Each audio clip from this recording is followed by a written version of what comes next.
पहला पाठ रोमियो के नाम संत पौलुस का पत्र अध्याय 11 पद संख्या 2 11 से 12 और 25 से 29 तक।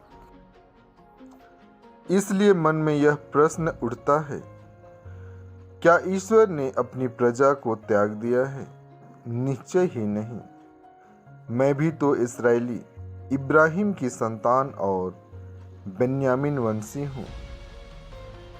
ईश्वर ने अपनी उस प्रजा को जिसे उसने अपनाया नहीं त्यागा है। क्या आप नहीं जानते कि धर्मग्रंथ एलियस के विषय में क्या कहता है, जब वह ईश्वर के सामने इस्राएल पर यह अभियोग लगाते हैं? इसलिए मन में यह प्रश्न उठता है, क्या वे अपराध के कारण सदा के लिए पतित हो गए हैं? निश्चय ही नहीं। उनके अपराध के कारण ही गैर यहूदियों को मुक्ति मिली है, जिससे वे गैर यहूदियों की स्पर्धा करें। जब उनके अपराध तथा उनकी अपूर्णता से समस्त गैर यहूदी संसार की समृद्धि हो गई है, तो उनकी परिपूर्णता से कहीं अधिक लाभ होगा। भाइयों, आप घमंडी न बने, इसलिए मैं आप लोगों पर यह रहस्य प्रकट करता हूँ। इस्राएल का एक भाग तब तक अंधा बना रहेगा जब तक गैर यहूदियों की पूर्ण संख्या का प्रवेश न हो जाए।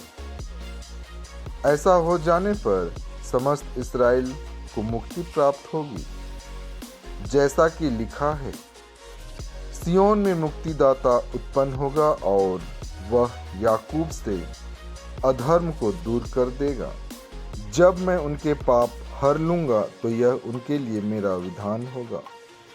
सुसमाचार के विचार से वे तो आप लोगों के कारण ईश्वर के शत्रु हैं, किंतु चुनी हुई प्रजा के विचार से वे पूर्वजों के कारण ईश्वर के कृपा पात्र हैं, क्योंकि ईश्वर न तो अपने वरदान वापस लेता और न अपना बुलावा रद्द करता है। आज का पवित्र सुसमाचार संत लूकस से लिया गया है। अध्याय 14 पद संख्या 1 और 7 से 11 तक। ईसा किसी विश्राम के दिन एक प्रमुख फरीसी के यहाँ भोजन करने गए। वे लोग उनकी निगरानी कर रहे थे। ईसा ने अतिथियों को मुख्य स्थान चुनते देखकर उन्हें यह दृष्टांत सुनाया। विवाह में निमंत्रित होने पर सबसे अगले स्थान पर मत बैठो, कहीं ऐसा न हो कि तुमसे प्रतिष्ठित कोई अतिथि निमंत्रित हो और जिसने तुम दोनों को निमंत्रण दिया है वह आकर तुमसे कहे, इन्हें अपनी जगह दीजिए, और तुम्हें लज्जित होकर सबसे पिछले स्थान पर बैठना पड़े।